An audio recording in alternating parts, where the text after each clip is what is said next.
答你啦，跟住係黃毓民議員。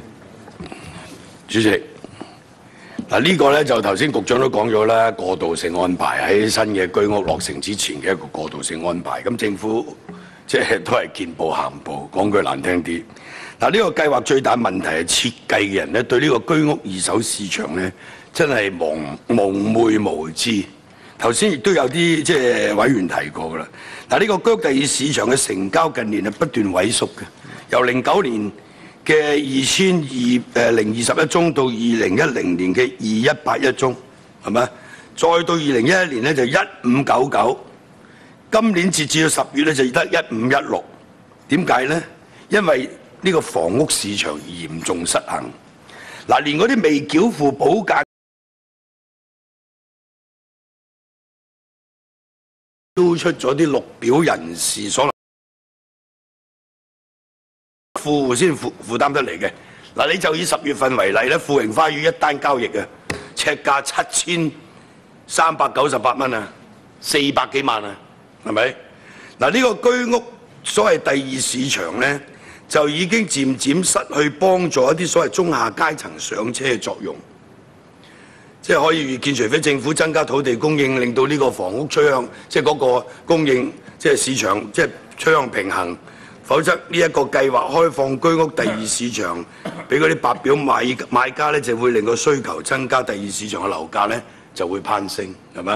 咁嗰啲綠表人士就唔使置疑啦。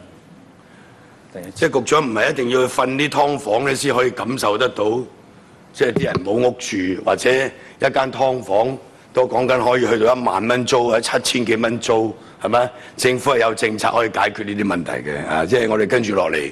即係黃國興提嗰個動議咧，咁啊局長嗰陣時你就好好地回應呢啲相關嘅問題啦。老實講，對我哋嚟講，我覺得好簡單嘅啫，你起多啲公屋就得㗎啦，係咪？簡單到不得了。咁你哋就覺得好複雜嘅，係咪？仲有嗰啲輪緊嗰啲，喂，嗰個租金津貼係嘛？